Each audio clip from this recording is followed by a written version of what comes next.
બોટાદમાં સ્થપાયું ગુંડારાજ, નામી બિલ્ડરના ઘર પર થયો પથ્થરમારો। જુઓ કઈ રીતે બોટાદમાં ગુંડાઓ બેફામ બની ગયા છે।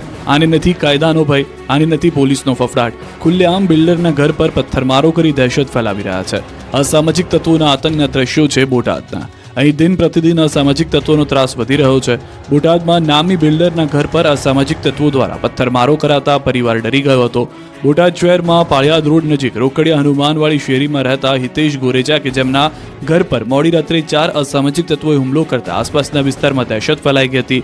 પથ્થર પર પથ્થર ફેંકતા પરિવાર અડધી રાત્રે જાગી ગયો હતો, ડરી ગયો હતો, ઘરના કાચ તૂટ્યા હતા। આ અંગે બિલ્ડર હિતેશ ગોરેચાનું કહેવું છે કે આ હુમલાખોરો તેમની પાસેથી 10 થી 15 લાખની ખંડણીની માંગણી કરી રહ્યા છે। પોલીસે આ મામલે ફરિયાદ નોંધી ફક્ત એક શખ્સની ધરપકડ કરી હતી।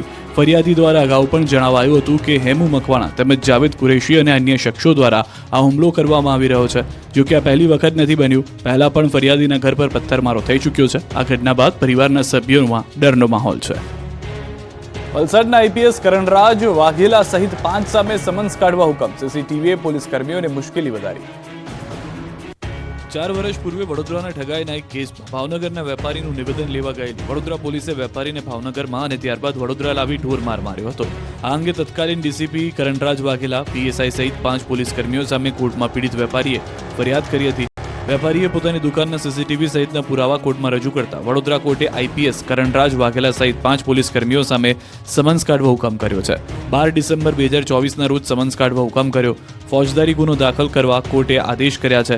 4 વર્ષ પૂર્વે વડોદરા પોલીસ દ્વારા ભાવનગરમાં વેપારીની દુકાનમાં જ માર મારવામાં આવ્યો હતો, તેના સીસીટીવી પણ હાલ સામે આવ્યા છે, જેમાં પોલીસ કર્મીઓ સિવિલ ડ્રેસમાં વેપારીને ઢોર માર મારતા જોવા મળી રહ્યા છે। વેપારી આશિષ કુમાર ચૌહાણ પર ઠગાઈનો આરોપ મૂકીને મારામારી કરી અધમુઓ કરી દીધો। અપહરણ કરી વેપારીને હથકડી બાંધ્યા બાદ દિવાલ પર લગાડેલા કડામાં ભેરવી પીવીસી પાઇપથી ઢોરમાર માર્યો। ત્યારબાદ પૂર્વે જ તે સમયના ડીસીપી કરણરાજસિંહ વાઘેલાએ પણ ઢોરમાર માર્યો। બાદમાં પોલીસ વિરુદ્ધ ફરિયાદ નહીં કરવા ધમકાવ્યો હતો, જે આરોપ પણ લગાવવામાં આવ્યો છે। ભરૂચના સુત્રેલ ગામે બંધ મકાનમાં 16.13 લાખની ચોરી। ભરૂચના સુત્રેલ ગામે તસ્કરોએ તરખાટ મચાવ્યો છે। બંધ ઘરની નિશાન બનાવી રહી છે ત્યારે ભરૂચના સુત્રેલ ગામે 3 દિવસ પહેલા તસ્કરોએ એક બંધ ઘરને નિશાન બનાવ્યું। બંધ ઘરના તાળા તોડીને 16.13 લાખની મત્તાની ચોરી કરી ફરાર થઈ ગયા। જે ઘટના સીસીટીવી ફૂટેજમાં જોવા મળી। દ્રશ્યોમાં જોઈ શકાય છે કે 2 તસ્કરો છુપાતા આવે છે અને એક તાળું તોડી અંદર પ્રવેશે અને ચોરી કરી માલ ઉઠાવી ફરાર થાય છે। પોલીસે ફૂટેજના આધારે તસ્કરોને પકડવાના ચક્રો ગતિમાન કર્યા છે। સુત્રેલ ગામે ખડકી ફળિયા વિસ્તારમાં રહેતા યોગેશભાઈ રાતના સમયે બહારગામ ગયા હતા, ત્યારે મકાન માલિક ઘરની બહાર હોવાનો લાભ લઈ તસ્કરોએ મકાનનું તાળું તોડી ચોરી કરી નાસી છૂટ્યા હતા। મકાન માલિક ઘરે પરત આવતા ઘરનું તાળું તૂટેલું જોઈ ચોરી થયાની જાણ થઈ હતી। ઘરના રસોડાના ભાગે મૂકેલા બંને તિજોરીના દરવાજા ખુલ્લા હતા અને તિજોરીનો સામાન પણ વેરવિખેર હાલતમાં પડેલો હતો। તપાસ કરતા તેમાંથી સોનાનો હાર, વીંટી, બુટ્ટી, ચેઇન, સોનાના તાર ચડાવેલી બંગડી તેમજ ચાંદીના જુડા, સાંકડા, ચાંદીના સિક્કા સહિત રોકડા 8,000 મળી કુલ રૂપિયા 16,13,000ના મુદ્દામાલની ચોરી થઈ હોવાનું માલુમ પડતા તેઓએ વાગરા પોલીસ મથકે ફરિયાદ નોંધાવી હતી।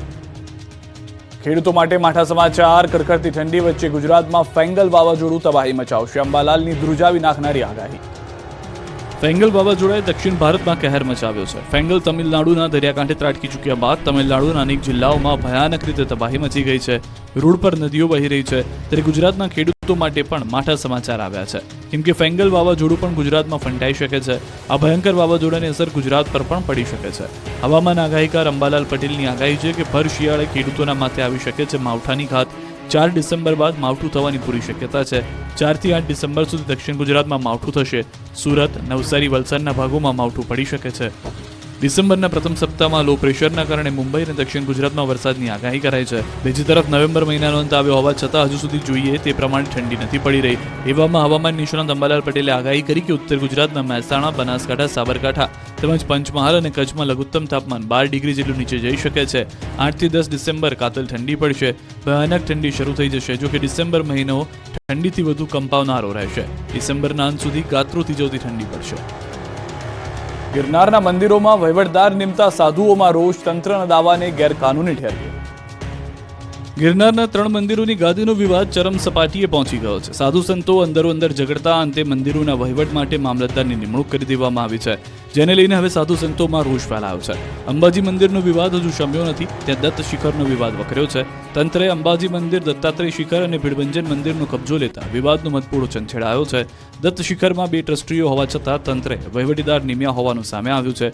હિમાંશુ ગીરી અને મહેશ ગીરી, તેઓ બંને દત્ત શિખરના ટ્રસ્ટી છે તેવા પુરાવા તેમની પાસે હોવાનો દાવો કરાયો છે. તેઓ ગુરુ ગણપત ગીરીના 44માં શિષ્ય તરીકે વારસદાર હોવાનો દાવો કર્યો. તેમનું કહેવું છે કે તંત્રએ કોઈ પૂછપરછ કર્યા વગર વહીવટદાર નિમી દીધા તંત્રના દાવાને ગેરકાનૂની ઠેરવ્યો. અમદાવાદના રામજી મંદિરમાં ગાદીનો વિવાદ વકર્યો. રાજસ્થાનના સંતને પ્રવેશબંધીના બોર્ડ લાગ્યા, પોલીસ બંદોબસ્ત ગોઠવાયો. અમદાવાદના પાલડીના રામજી મંદિરમાં ગાદીનો વિવાદ સામે આવ્યો છે. મંદિરના ગાદીપતિના નિધન બાદ રાજસ્થાનના એક રામાનંદી સંતે પોતે ગાદીપતિ હોવાનો દાવો કર્યો. અમદાવાદમાં સ્વામી સર્વેશ્વરાચાર્યને માહિતી મળતા તેમણે પોલીસ પ્રોટેક્શન માંગ્યું, જેને જોતા રાજસ્થાનના સંતના રામજી મંદિરમાં પ્રવેશબંધી અંગે બોર્ડ લગાવી દેવાયા અને મંદિર બહાર મોટી સંખ્યામાં પોલીસ બંદોબસ્ત ગોઠવી દેવાયો. પાલડીનું રામાનંદ સંપ્રદાયના આ રામજી મંદિર આશ્રમ અને રામાનંદાચાર્ય પીઠની સ્થાપના 1960માં જગતગુરુ રામાનંદ આચાર્યજી દ્વારા કરવામાં આવી હતી. મંદિરના ગાદીપતિના નિધન બાદ મંદિરના સંતોને માહિતી મળી કે રામજી મંદિર તેમજ ગાદી પર કબજો જમાવવાના ઈરાદે રામાનંદ સંપ્રદાયના જ કેટલાક લોકો રાજસ્થાનથી પાલીથી આવી રહ્યા છે, જેથી આ મામલે પાલડી પોલીસ સ્ટેશન તેમજ અમદાવાદ શહેર પોલીસ કમિશનરને અરજી કરવામાં આવી, જેના અનુસંધાને મંદિરની અંદર અને બહાર પોલીસ બંદોબસ્ત ગોઠવી દેવામાં આવ્યો છે. બનાસકાંઠાના કાંકરેજના થળી જાગીર મઠમાં પણ ગાદીને લઈને વિવાદ, મઠ પોલીસ છાવણીમાં ફેરવાયો. બનાસકાંઠાના કાંકરેજના થળી જાગીર મઠના મહંત જગદીશપુરી દેવલોક પામ્યા બાદ હવે જાગીર મઠના મહંત કોણ તેને લઈને વિવાદ છેડાયો છે. આ વિવાદ એટલો વકર્યો કે છેલ્લા કેટલાય દિવસથી મઠ પોલીસ છાવણીમાં ફેરવાઈ ગયું છે. એક તરફ દેવ દરબારના મહંત બળદેવનાથ બાપુ સહિત થરા જાગીરદાર સ્ટેટ દ્વારા શંકરપુરી મહારાજને ગુરુગાદી સોંપાય, તો બીજી તરફ થળી મઠ નજીક આવેલા ગામના લોકો દ્વારા શંકરપુરી મહારાજનો વિરોધ કરી કાર્તિકપુરી મહારાજને ચાદર ઉડાડતા વિવાદ વકર્યો છે. જોકે મહંતના વિવાદમાં સપડાયેલી આ થળી મઠ ખાતે કાયદો વ્યવસ્થા ન કથળે તેને લઈને હાલ તો આ મઠ પોલીસ છાવણીમાં ફેરવાયો છે. બંને પક્ષોને પોલીસ દ્વારા સમજાવટના પ્રયાસ કરાયા, પરંતુ એક પણ પક્ષ કોઈ વાતે ન સમજતા આખરે બનાસકાંઠા એસપી દ્વારા થળી જાગીર મઠ ખાતે એસઆરપીની ટુકડી ઉતારી જાગીર મઠને પોલીસ છાવણીમાં ફેરવી દેવાયો.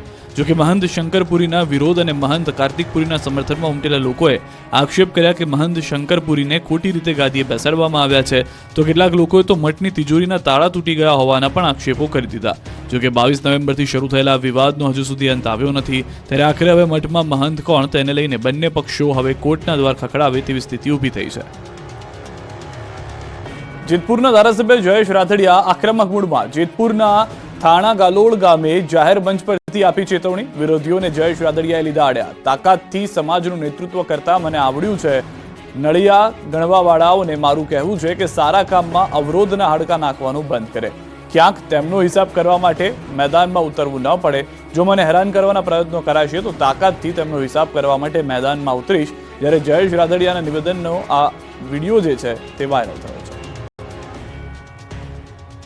લોકો છે ને મારે આ જાહેર મંચ ઉપરથી કદાચ કેવું ન જોઈએ, પણ ના છૂટકે કેવું પડે છે કે એ સારું કામ કરવાના પ્રયત્નો કરતા હોય એમને અવરોધમાં હાડકા નાખવાનું બંધ કરી દેજો. નકર તાકાતથી સમાજનું નેતૃત્વ જેમ અમને કરતા આવ્યું છે, પરિણામ આપતા આવ્યું છે, એમ પછી હવે વચ્ચે આવ્યા એના પછી મારે હિસાબ કરવા ન પડે, એ મેદાનમાં મારે ઉતરવું ન પડે. નથી ઉતરવું સમાજની વાત આવે છે ત્યાં સુધી, પણ કીધું કે છેલ્લે એન્ડ સુધીમાં મને જો હેરાન કરવાના પ્રયત્નો કરવાના ટોટકે નક્કી કરી લીધું હોય છે, તો પછી હું રાજકીય માણસ છું છે. તમે વાર કરો તો મને આવડે છે, કદાચ એ સમય આવે ત્યારે મારે મેદાનમાં ઉતરવું ન પડે. એટલા માટે જે જેનું સારું કામ કરતા એને મુબારક. સીએનજી કાર ચાલકોને મોટો ઝટકો. સીએનજીના ભાવમાં તગડો વધારો. કાર ચલાવવી મોંઘી પડશે. પેટ્રોલ ડીઝલના આસમાને પહોંચેલા ભાવ બાદ હવે સીએનજી ગેસના ભાવમાં તગડો વધારો થયો છે. પેટ્રોલ અને સીએનજી ગેસના ભાવમાં જાણે રેસ ચાલતી હોય તેમ નવા માસથી ગુજરાત ગેસે સીએનજી ગેસના ભાવમાં કિલોએ ₹1.5નો વધારો કર્યો છે. હવેથી પ્રતિ કિલો ગેસનો નવો ભાવ ₹77.76 ચૂકવવો પડશે. આ ભાવ વધારો આજથી જ લાગુ કરી દેવામાં આવ્યો છે. તો દાદરાનગર હવેલીમાં ₹78.66 1 કિલો સીએનજીને ચૂકવવા પડશે. આ સિવાય પાલઘર અને થાણેમાં ₹78.50 સીએનજીનો ભાવ વાહન ચાલકે આપવો પડશે. ત્યારે રાજસ્થાનમાં 1 કિલોનો સીએનજીનો ભાવ ₹82.31 ચૂકવવો પડશે. તો હરિયાણામાં સીએનજીનો ભાવ 86.55 પહોંચી ગયો છે, જ્યારે મધ્યપ્રદેશમાં 1 કિલો સીએનજીનો ભાવ સૌથી વધુ 93 રૂપિયા 1 પૈસા થયો છે. આ સાથે જ સીએનજી કાર ચાલકોને વધુ એક વખત મોંઘવારીનો માર સહન કરવાનો વારો આવ્યો છે. જો સીએનજી ગેસના ભાવમાં આવી રીતે જ વધારો થશે તો વાહન ચાલકો પેટ્રોલ અથવા ડીઝલ વાહનો તરફ વળશે અને પ્રદૂષણ વધશે. ગુજરાત ગેસ આ પહેલા જુલાઈ-ઓગસ્ટમાં પણ ભાવ વધારો કરી ચૂક્યું છે. બંને વખતે 1 રૂપિયાનો વધારો થયો હતો. તો અમદાવાદમાં પેટ્રોલનો ભાવ 94.49 રૂપિયા છે, એટલે સીએનજી ગેસ અને પેટ્રોલના ભાવમાં હવે માત્ર 16.73 રૂપિયાનું જ અંતર બચ્યું છે. વાવના રાધા નેસડા કેનાલમાં પાણી નહીં મળતા નર્મદા અધિકારીઓને જગાડવા ખેડૂતોએ ઢોલ વગાડ્યા, કેનાલમાં તાપણા કર્યા.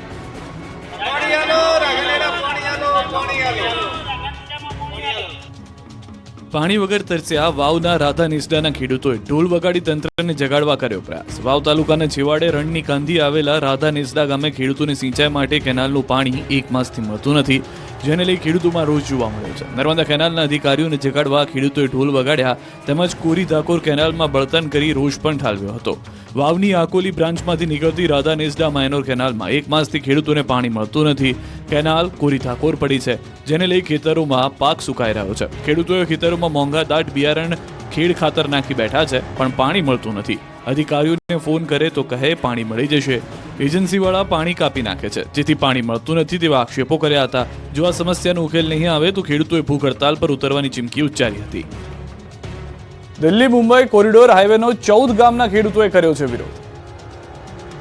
દાહોદથી નીકળતા દિલ્હી મુંબઈ કોરિડોર હાઈવેને લઈને ખેડૂતો વિરોધ કરી રહ્યા છે. દાહોદના 14 ગામના ખેડૂતો વળતરને લઈને મેદાને આવ્યા છે. જાલોદ તાલુકાના સરગ્રસ્ત 14 ગામના ખેડૂતો 17 મૂળભૂત સુવિધાઓને લઈને વિરોધ કરી રહ્યા છે. આ અંગે છેલ્લા 3 વર્ષથી માંગણીઓ કરી રહ્યા છે. આંદોલન અને આવેદનપત્રો આપી રહ્યા છે, છતાં તંત્રના પેટનું પાણી ન હલતા અંતે ફરી 14 ગામના લોકો રોડ પર ઉતર્યા હતા. તંત્ર હવે લેખિતમાં બાંહેધરી નહીં આપે તો 3 ડિસેમ્બરે રોડનું ચાલતું કામ બંધ કરવાની ચીમકી આપી છે. 2 ડિસેમ્બર બાદ માંગણી પૂરી કરવા માટે લેખિત બાંહેધરી નહીં આપે તો લોકો ઉગ્ર આંદોલન કરશે. 3 ડિસેમ્બરે ખેડૂતો પરિવાર સાથે હાઈવે પર ઉતરીને કામ બંધ કરાવશે. ટીઆરપી અગ્નિકાંડના સૂત્રધાર સાગઠિયાને કોર્ટમાં પરિવારને મળવા દીધા, નાસ્તાની મોજ કરાવી. રાજકોટમાં 27 લોકોને ભરખી જનાર ટીઆરપી ગેમ ઝોન અગ્નિકાંડની ઘટનાના સૂત્રધાર એવા મનસુખ સાગઠિયાને કોર્ટમાં બોગસ મિનિટ્સ બુક બનાવવાના કેસમાં હાજર કરાયો. ત્યારે નિયમ મુજબ આરોપીને કોર્ટમાં રજૂ કરવાના હોય, તેની બદલે પોલીસે તેમને પરિવાર સાથે બેસીને કેસ શરૂ થયા પહેલા અને હિયરિંગ બાદ જલસા કરાવ્યાની ચોંકાવનારી ઘટના પ્રકાશમાં આવી છે. મનસુખ સાગઠિયાને ચીફ જ્યુડિશિયલ મેજિસ્ટ્રેટની કોર્ટમાં લાવવામાં આવ્યા હતા. આ દરમિયાન મનસુખ સાગઠિયા પરિવારજનો અગાઉથી જ કોર્ટમાં આવી ગયા હતા. પોલીસે પરિવારજનો સાથે કોર્ટરૂમની બહાર જ સત્સંગ કરાવી દીધો હતો અને ત્યારબાદ બપોરે 1 વાગ્યા સુધીમાં કેસનું હિયરિંગ થઈ જતા અને નવી તારીખ પડી જતા મનસુખ સાગઠિયાને કોર્ટની પરવાનગીથી સીધો જેલમાં લઈ જવાના બદલે કેદ પાર્ટીના કર્મચારીઓએ નવી કોર્ટના પાર્કિંગમાં જ મનસુખ સાગઠિયા અને તેના પરિવારજનોને બેસાડીને ફરવા આવ્યા હોય તેવા જલસા કરવા મોકળું મેદાન પૂરું પાડ્યું. સાગઠિયાએ પરિવારજનો સાથે 1 કલાક કરતાં વધુ સમય પસાર કર્યાની હકીકત પ્રકાશમાં આવી. કોઈ પણ કેસના આરોપીને કોર્ટમાં લવાય ત્યારે કોઈને પણ મળવા દેવાની કે ખાવા પીવાની વસ્તુ આપી શકાતી નથી, તેનું ઉલ્લંઘન કરાતું જોવા મળ્યું છે. અંબાજીમાં વેરો ન ભરતા લોકો સામે તવાઈ 26 મિલકત સીલ મારવામાં આવશે. યાત્રાધામ અંબાજીમાં તંત્ર વેરો ન ભરતા લોકો સામે તવાઈ બોલાવવાનું શરૂ કરી ચૂક્યું છે. અંબાજીમાં અનેક સંસ્થાઓ મિલકતોએ કરોડો રૂપિયાનો વેરો ભર્યો નથી, જેથી ધર્મશાળા, રહેણાંક મકાન અને દુકાનવાળાઓ પાસેથી લાખો રૂપિયાની વેરા વસૂલાત માટે કામગીરી શરૂ કરવામાં આવી છે. તાલુકા વિકાસ અધિકારી સહિત અંબાજી ગ્રામ પંચાયત સ્ટાફ તથા વહીવટદાર એક્શન મોડમાં જોવા મળ્યા હતા અને મોટી વેરા વસૂલાતવાળી મિલકતને સીલ કરવાની કામગીરી શરૂ કરવામાં આવી છે, જેને લઈને વર્ષોથી વેરા નહીં ભરનાર વેરા બાકીદારોમાં ફફડાટ ફેલાયો છે. 26 ઉપરાંત મિલકતોને સીલ મારવામાં આવશે. અંબાજી શહેરમાં 6 કરોડ ઉપરાંતની વેરા વસૂલાત કરવામાં આવશે. જોકે હાલમાં મોટી રકમના બાકીદારો સામે આ આકરા પગલાં ભરવામાં આવતા ડરનો માહોલ ઊભો થયો છે. ડીસા નગરપાલિકાના પ્રમુખને હટાવવા ભાજપના ધારાસભ્ય દબાણ કરતા હોવાનો આક્ષેપ, બ્રહ્મ સમાજે આપી આંદોલનની ચીમકી. ડીસા નગરપાલિકામાં ભાજપનો આંતરિક વિવાદ સપાટી પર આવી ગયો છે. ભાજપના ધારાસભ્ય ડીસા નગરપાલિકાના પ્રમુખ સંગીતાબેન દવેને હટાવવા માંગતા હોવાનો બ્રહ્મ સમાજે આક્ષેપ કર્યો છે, જેને લઈને ડીસાની પંચ પરગણા બ્રહ્મ સમાજની વાડીમાં જિલ્લાના બ્રહ્મ સમાજના આગેવાનો એકઠા થયા હતા. બ્રહ્મ સમાજના આગેવાનોએ આક્ષેપ કર્યો કે ડીસા નગરપાલિકાના મહિલા પ્રમુખ સંગીતાબેન દવેને પ્રમુખ પદ પરથી રાજીનામું આપવા માટે દબાણ કરાઈ રહ્યું છે. ડીસાના ધારાસભ્ય પ્રવીણ માળી પક્ષમાં ખોટી રજૂઆતો કરી સંગીતાબેનને પ્રમુખ પદેથી હટાવવાની કોશિશ કરી રહ્યા હોવાનું જણાવ્યું. મહત્વનું છે કે 14 મહિના પહેલા જ સંગીતાબેન દવેની પ્રમુખ તરીકે વરણી કરાઈ હતી. જોકે સંગીતાબેન દવેને પ્રમુખ બનાવતા ડીસા નગરપાલિકાના ભાજપના સભ્યોએ તેમનો વિરોધ કરીને રાજીનામા આપવાની ચીમકી ઉચ્ચારી હતી. જોકે તે બાદ મામલો થાળે પડ્યો, પરંતુ ત્યારબાદ ધારાસભ્ય પ્રવીણ માળીના જૂથ નગરપાલિકાના પ્રમુખને કામ ન કરવા દેતા હોવાના આક્ષેપ અવારનવાર થતા હતા, જેથી ડીસામાં બ્રહ્મ સમાજના આગેવાનો એકઠા થયા અને ચીમકી ઉચ્ચારી હતી કે જો બ્રહ્મ સમાજની બહેનને ભાજપ નગરપાલિકાના પ્રમુખ પદ પરથી રાજીનામું આપવા દબાણ કરાશે તો તે લોકો ભાજપ સાથે છેડો ફાડી ઉગ્ર આંદોલન કરશે. નવસારીમાં ધાર્મિક વૈમનસ્ય ફેલાવવાના પ્રયાસમાં દંપતીની ધરપકડ, હિન્દુ સંગઠનોએ બોલાવી રામધૂન. નવસારીની ખાનગી શાળાના શિક્ષક અને તેની પત્ની સાથેનો કથિત ધર્માંતરણ પ્રવૃત્તિ સાથેનો વિડીયો વહેતો થયા બાદ હિન્દુ સંગઠનોમાં રોષ ફેલાયો છે. ખ્રિસ્તી સમુદાયના ધાર્મિક કાર્યક્રમોમાં હિન્દુ દેવી દેવતાનું અપમાન પણ થયું હતું. વિડીયો વાયરલ થતા હિન્દુ સંગઠનોમાં રોષ ફાટી નીકળ્યો હતો. જલાલપુર પોલીસ મથકમાં રામધૂન અને હનુમાન ચાલીસાનો પાઠ કરી વિરોધ નોંધાવ્યો. દંપતી સામે ફરિયાદ દાખલ ન થતા કેટલાક હિન્દુ સંગઠનના અગ્રણીઓએ જલાલપુર પોલીસ મથકનો ઘેરાવ કરી જય શ્રી રામના નારા બોલાવી કાર્યવાહી કરવા માંગ કરી, જે બાદ પોલીસને રેલો આવતા સરિતા નાસ્કર અને કમલ નાસ્કર વિરુદ્ધ ફરિયાદ બાદ ધરપકડ થઈ. શાળામાં ધર્માંતરણનો વાયરલ વિડીયો થયા બાદ પોલીસ ફરિયાદ કરવામાં આવી, જેને લઈને પોલીસે ધાર્મિક વૈમનસ્ય ફેલાવવાના પ્રયાસમાં દંપતીની ધરપકડ કરી. સમગ્ર કેસની તપાસ એસઓજીને સોંપવામાં આવી. દંપતીના મોબાઈલ કબજે લઈ એફએસએલમાં મોકલવામાં આવ્યા. નવસારીની 7th ડે સ્કૂલમાં શિક્ષક તરીકે ફરજ બજાવતા કમલ નાસ્કર અને તેમની પત્ની 8 થી 9 માસ પહેલા બારડોલીના બાબલા ગામના પ્રાર્થના સભા કરી હતી અને તે દરમિયાન ઉતારેલો વિડીયો વહેતો થયો હતો. કારમાં black film fancy number plate લગાડી હોય તો કાઢી નાખજો, મોરબીમાં પોલીસની મેગા ડ્રાઈવ. રાજ્યભરમાં પોલીસે નિયમો તોડતા કાર ચાલકો સામે તવાઈ બોલાવી છે. સઘન ચેકિંગ હાથ ધરવામાં આવી રહ્યું છે, ત્યારે મોરબી શહેર પોલીસે મેગા ડ્રાઈવ હાથ ધરી. મેગા પોલીસ ડ્રાઈવમાં એસપી, ડીવાયએસપી, એલસીબી, પીઆઈ સહિત 150થી વધુ પોલીસ કર્મચારીઓ જોડાયા. મેગા વાહન ચેકિંગ ડ્રાઈવમાં 1600 જેટલા વાહનોનું ચેકિંગ હાથ ધરવામાં આવ્યું. Black film, fancy number plate, licence વગરના વાહન ચાલકો સામે કાર્યવાહી કરાઈ. 89 વાહનો ડિટેન કરાયા. 250 વાહન ચાલકોને મેમો, 36 વાહન ચાલકો વિરુદ્ધ કેસ, નંબર પ્લેટ વગર ફેન્સી નંબર પ્લેટ, તૂટેલી નંબર પ્લેટના 80 કેસ, ડ્રિંક એન્ડ ડ્રાઈવનો 1 કેસ કરાયો. કુલ 1,18,000નો દંડ વસૂલાયો. અમદાવાદમાં ફ્લાઇટને બર્ડ હિટનું જોખમને રોકવા એરપોર્ટ પર ખાસ અવાજ કરતું ડિવાઇસ મુકાયું. અમદાવાદના એરપોર્ટ પર હવે બર્ડ હિટની ઘટનાઓ ભૂતકાળ બની જશે. અમદાવાદ એરપોર્ટ પર ફ્લાઇટ અને ટેક ઓફ લેન્ડિંગ દરમિયાન બર્ડ હિટની ઘટનાઓ પર નિયંત્રણ લાવવા માટે અવનવા સાધનો કે ટેકનોલોજીનો ઉપયોગ કરવામાં આવી રહ્યો છે. તેમ છતાં ચોમાસાની સિઝનમાં ફ્લાઇટને વારંવાર બર્ડ હિટ થતું જોવા મળે છે. એરપોર્ટની આસપાસ ટીટોડી, સંભડી, કબૂતર, કાંકણાસર જેવી વિવિધ પ્રજાતિના પક્ષીઓ મંડરાતા હોવાથી ટેક ઓફ કરતા અને લેન્ડિંગ કરતા વિમાનોને નુકસાન પહોંચાડે છે, સાથે પેસેન્જરોનો પણ જીવ જોખમમાં મુકાય છે. ત્યારે આવી ઘટનાને રોકવા રનવે પરથી પક્ષીઓને ભગાડવા ફોલોમી જીપ ઉપર ખાસ પ્રકારના અવાજ કરતું ઉપકરણ લગાવ્યું છે, જેમાંથી અવાજ આવતા પક્ષીઓ રનવે પરથી દૂર થઈ જાય છે. રનવેની આસપાસ મૂકવામાં આવેલું સોલારથી ચાલતા ડિવાઇસમાંથી વિવિધ પ્રકારના અવાજો આવે છે, જેનાથી પક્ષીઓ રનવે પર આવતા અટકે છે. ફ્લાઇટના લેન્ડિંગ ટેક ઓફ પહેલા જ અવાજ કરતા ડિવાઇસ રાખવામાં આવ્યા છે. વ્હીકલ માઉન્ટેડ એકોસ્ટિક ડિવાઇસ અકસ્માતો ઘટાડશે. ગુજરાતમાં સૌપ્રથમ વખત સુરતમાં એન્ટી નાર્કોટિક્સ યુનિટની શરૂઆત. ડ્રગ્સના રવાડે ચડેલા યુવાધનને સારવાર આપી વ્યસનથી દૂર કરાશે. ગુજરાતમાં સૌપ્રથમ વખત સુરતમાં એન્ટી નાર્કોટિક્સ યુનિટની શરૂઆત કરવામાં આવી. ગૃહ રાજ્યમંત્રી હર્ષ સંઘવીના વરદ હસ્તે યુનિટ 1નું ઉદ્ઘાટન કરવામાં આવ્યું. આ યુનિટ અંતર્ગત પોલીસ ડ્રગ્સના બંધાણીઓને લત છોડાવવા પ્રયત્ન કરાશે. આ સેન્ટરમાં આવનાર ડ્રગ્સ બંધાણીની ઓળખ સંપૂર્ણ રીતે ગુપ્ત રાખવામાં આવશે. પોલીસ તેની સામે કોઈ પણ પ્રકારની કાર્યવાહી કરશે નહીં. અત્યાર સુધી પોલીસ ડ્રગ્સ અને એનડીપીએસમાં આરોપીઓને પકડતી હતી અને નશાનો કારોબાર રોકવાનો પ્રયત્ન કરતી હતી, પરંતુ હવે નશાના કારોબારને રોકવાના અભિયાનની સાથે હવે સુરત પોલીસ સમાજ સેવાનું પણ કાર્ય કરશે. સુરત પોલીસ દ્વારા પહેલા no drugs in Surat city અભિયાન ચલાવવામાં આવી રહ્યું છે. ત્યારે ગૃહમંત્રી હર્ષ સંઘવીએ ડ્રગ્સના રવાડે ચડેલા યુવાનોને આહવાન કર્યું કે તમારી સામે કોઈ પણ પ્રકારના એક્શન પણ લેવામાં આવશે નહીં, એટલે ડર્યા વગર આ યુનિટનો વધુમાં વધુ લાભ લો. હવે સુરતનો ટેક્સટાઇલ ઉદ્યોગ સંકટમાં છે. કારીગરોની અછતથી મુશ્કેલી. હીરામાં મંદી બાદ હવે ટેક્સટાઇલ ઉદ્યોગ પર પણ સંકટના વાદળો ઘેરાયેલા છે. હાલ સુરતના ટેક્સટાઇલ ઉદ્યોગમાં તેજીનો દોર ચાલી રહ્યો છે, પરંતુ સામે પ્રોડક્શન નથી થઈ રહ્યું. તેનું કારણ છે કારીગરોની અછત. દિવાળીનો તહેવાર તેમજ છઠ પૂજા કરવા માટે કારીગરો તેમના વતન ગયા છે. હજુ પણ મોટા પ્રમાણમાં કારીગરો પરત નથી આવ્યા. તેની સીધી અસર ટેક્સટાઇલ ઉદ્યોગ પર જોવા મળી રહી છે. કારીગરોને બોલાવવા માટે વેપારીઓએ વ્યવસ્થા કરી આપવા છતાં પણ કારીગરો ન આવતા હાલ તેજી વચ્ચે કમાવાના સમયે વેપારીઓને રડવાનો વારો આવ્યો છે. કાપડની માંગ હોવા છતાં પણ પ્રોડક્શન પૂરું કરી શકતા નથી, જેથી વેપારીઓને મોટું નુકસાન થતું જોવા મળી રહ્યું છે. આ ઉદ્યોગમાં મોટા પ્રમાણમાં કારીગરો ઓરિસ્સાના છે. વતન ગયા બાદ તેમના વતનમાં લગ્ન પ્રસંગ ચાલી રહ્યા છે. સંબંધીઓને ત્યાં લગ્ન છે, જેને લઈને કારીગરો પરત આવી નથી રહ્યા. હાલ 60% જેટલો જ ઉદ્યોગ ચાલુ હાલતમાં છે, જેને લઈને કહી શકાય કે 4 લાખ કરોડ કાપડનું ઉત્પાદન છે, તેમાંથી 40%નું કામ થાય છે.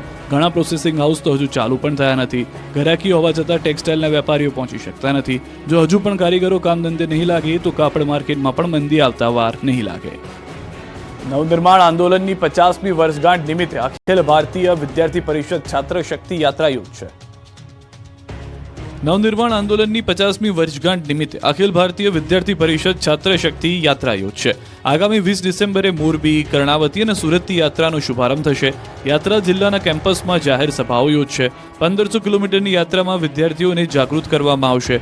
વિદ્યાર્થીઓને નવનિર્માણ આંદોલનના ઇતિહાસથી અવગત કરાવવામાં આવશે. સાથે જ વિદ્યાર્થીઓની સમસ્યા અને પ્રશ્નોને વાચા આપવામાં આવશે.